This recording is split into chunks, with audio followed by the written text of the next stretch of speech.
Achar tudo que escrevo ruim e não saber desenvolver a história. Muito obrigada a você que me mandou isso daqui, porque eu acho que aqui a gente pode começar a conversar sobre muitas coisas. Por exemplo, eu acho muito positivo a gente achar aquilo que a gente escreve ruim. Significa que a gente tem, quando não exagerado, né, quando não é uma autocrítica, né, que vai ler quase que o patológico, né, do perfeccionismo que nos impede de ir adiante, mas a gente tem uma consciência crítica sobre aquilo que a gente produz.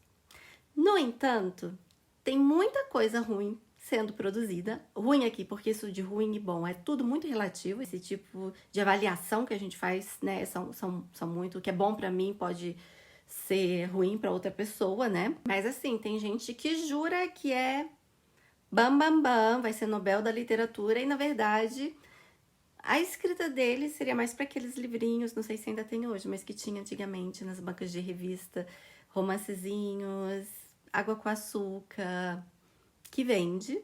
Muita gente já ficou rico dessa maneira, né? Vendendo esses romancezinhos com água com açúcar, mas não é um livro para ser um Nobel de literatura. Aí a gente vai para um campo, o que é uma grande literatura, enfim, isso a gente não vai discutir aqui. A questão é, você acha que o que você escreve é ruim?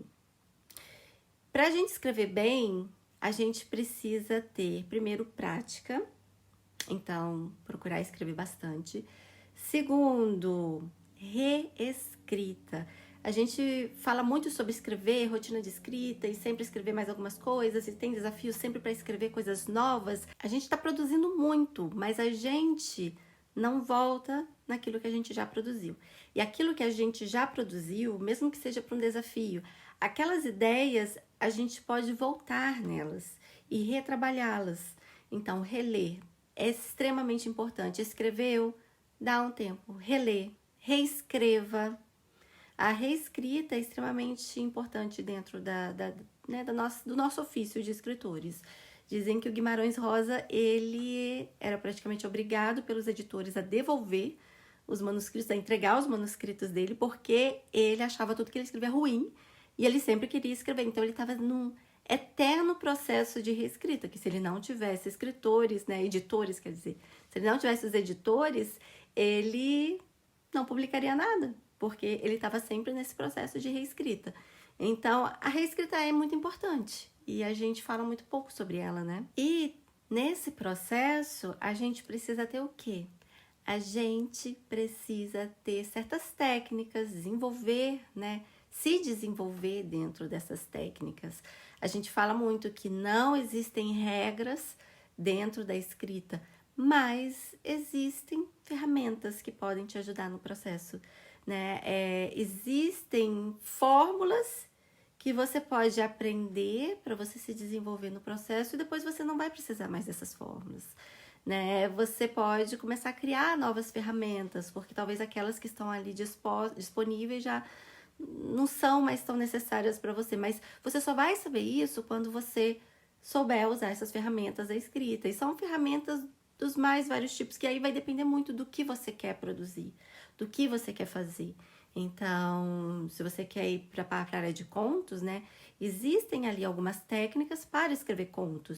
Você precisa seguir todas essas técnicas que são estudadas, essas estruturas do conto, seguir tudo aquilo à risca? Não. Os nossos autores latino-americanos que tiveram esse boom da década de 60, nós estamos de novo entrando num novo boom da literatura latino-americana, eles não seguiam essas regras à risca. Eles conheciam e eles filtravam e eles pegavam aquilo que eles achavam interessante para eles, mas eles não necessariamente estavam ali seguindo todas essas regras. Então, isso é uma diferença. Então, entre você conhecer as estruturas, conhecer a maneira de fazer ou aquilo que é estudado dentro da teoria da literatura, de como, do que diferencia um romance de um conto, você entender isso e você usar isso a seu favor. Então, é muito importante você entender que você tem essa dificuldade no desenvolver da história, porque mais importante do que a gente ter um tema, o que, é a maneira como a gente vai desenvolver isso mesmo, o como. Então, se você tem um romance, e você quer desenvolver essa história e você tem bloqueios, para isso, esses sistemas, esse tipo de roteiros que existem, né, dentro da indústria cinematográfica, eles ajudam a gente a pelo menos tentar ter uma visualização de onde estamos, onde queremos chegar e como chegar até lá. E aí, nesse meio do caminho, você pode usar isso como ferramentas, né? Então, né, você não precisa pegar toda a receitinha da jornada do herói e seguir aquilo à risca, mas você pode pegar alguns elementos daquilo ali e usar, assim como o método Snowflake, você pode pegar alguns elementos dali e usar. Mas talvez a história que você quer contar não vai se encaixar em nada disso. Talvez você vai trabalhar um monólogo, alguém solitário, ele com ele mesmo. Então ele não se encaixa em nenhum tipo dessas formulazinhas prontas. Mas ainda assim você tem que pensar o que você quer despertar no seu leitor na hora que ele vai ler. Você quer despertar uma sensação de identidade, de conexão, repulsa, né? O que aquele personagem ele tem que despertar no leitor. O Umberto Eco, por exemplo, ele escreveu o Cemitério em Praga. E ele pega um sujeito que ele consegue trazer um carisma e uma repugnância ao mesmo tempo. Então, é um sujeito com ideias repugnantes, né, antissemita, de extrema-direita, né, fascista, mas ao mesmo tempo que ele cozinha e ele vai dando as receitas dele. É muito maravilhoso. Então, assim, primeiro você tem que traçar o que você quer, como você quer desenvolver. E pensar bastante também em como você fazer com que coisas abstratas, elas possam ser palpáveis na sua história, né? Quando as pessoas falam para evitar muitos adjetivos, tudo isso que a gente já sabe, não tá falando que você não deva usar, mas ao invés de você só descrever com adjetivos alguma coisa, você trazer aquilo para dentro, né, da descrição, trazer elementos, por isso assim, né, saber usar também as figuras de linguagem para conseguir despertar imagens, né, em momentos de descrição ou em situações, para trazer, né, o tom daquela narrativa, se é uma narrativa mais irônica, sarcástica, mais dramática. Então, isso tudo faz parte de um processo de planejamento de narrativa. E tem pessoas que não gostam muito, né, desse planejamento de narrativa. Eu, por exemplo, quando eu começo a escrever, eu tenho mais ou menos em mente o desenrolar daquela história, o que eu quero com aquela história, mas eu vou escrevendo para ver como que a história vai se desenrolar. Então, eu tenho mais ou menos o planejamento do que eu quero, de onde eu quero chegar, mas é só no meu processo de escrita que eu entendo o como. Aqui eu quero usar um tom mais irônico, sarcástico, eu quero usar esse elemento de pegar o vilão e trazer humanidade para esse vilão, fazer esse vilão ser também carismático, mesmo quando ele fala absurdos que eu não gostaria de ouvir de outra pessoa. Então, muitas vezes não é nem um vilão, mas é um personagem complexo, né? Que caminha ali para aquela parte mais de vilão, mas que você vai trazendo camadas a esse personagem de forma que é possível entender o contexto de onde ele veio e por que esse personagem se transformou nisso que ele é. E aí é no processo da escrita, Então, eu escrevo, tem uma época que eu escrevo, aí de repente eu paro, porque eu preciso repensar algumas coisas, porque eu preciso entender agora como que vai ser o tom dessa narrativa daqui pra frente. Eu vou manter esse tom que tinha até agora? Mudo alguma coisa a partir de agora? Mudo o texto inteiro? Então, assim, são processos. E a gente só consegue chegar nisso quando a gente se propõe realmente a escrever e está aberto a essas técnicas e ferramentas. E agora eu vou fazer jabá do meu curso. Parece que fui eu que mandei isso daqui, mas não fui eu que mandei isso aqui para mim mesmo. Não quero falar quem foi porque eu não quero expor a pessoa, mas não fui eu que mandei isso aqui para mim mesma. Foi uma querida que eu conheci já há muito tempo num curso de escrita criativa, num grupo de escrita, enfim. E por muito tempo a gente não se via e ela me reencontrou através do YouTube.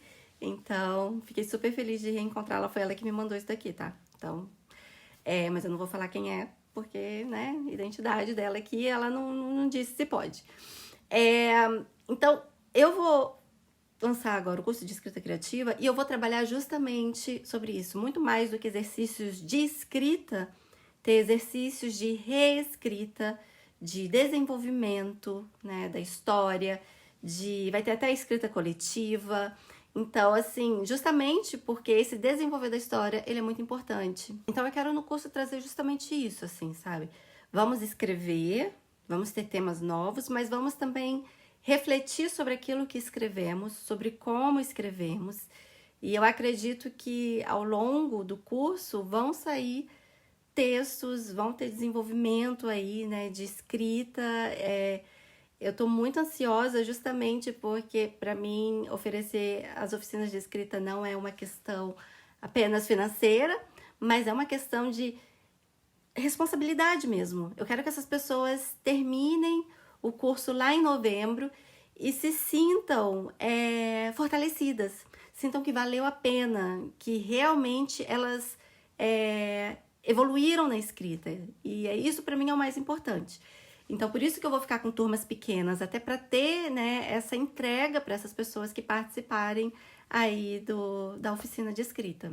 Então, gente, fiquem de olho aí na próxima semana, que eu espero estar com tudo pronto e abrir o carrinho, porque a gente já começa já no comecinho de abril. Eu vou começar a fazer o trabalho da seguinte forma, toda semana vocês vão receber um texto teórico sobre literatura, escrita, exercícios, vamos falar sobre figuras de linguagem. Todos os meses vão ter algumas figuras de linguagem que a gente vai trabalhar. Então, a gente vai ter exercícios e os encontros presenciais vão ser a cada 2 semanas. Então, assim, toda semana vai ter texto, exercício e a cada 2 semanas a gente vai ter encontros presenciais. Então, vocês fiquem de olho que mais pra frente eu vou trazer um pouquinho mais detalhes sobre isso. Espero semana que vem abrir o carrinho para quem quiser se inscrever nas oficinas, no curso. Vão ser 7 meses de curso, então é comprometimento, tá, gente? E como eu sei que nem todo mundo tem muito tempo para ler muito, paciência para ler textos teóricos, alguns textos que forem possíveis eu vou ler para vocês. Então vocês vão ter o texto em PDF, mas vocês também vão ter áudio para... Ainda mais a maioria das pessoas que fazem o curso comigo são mulheres, mães e imigrantes, enfim. Mas então vocês vão ter para escutar. Então, depois pode voltar no PDF para tirar algumas dúvidas, mas vão poder escutar o texto também. E eu vou mandar explicações sobre o texto. Então, vai ter vídeo de explicação, vai ter áudio em vários textos, vocês vão ter também em áudio e o PDF para vocês lerem e os exercícios. Então, vai ser bem rico. E eu espero que ajude bastante a todo mundo que tem vontade de escrever, que quer, né, se desenvolver na escrita. Acho que talvez pode ser alguma coisa para você também que me mandou essa mensagem.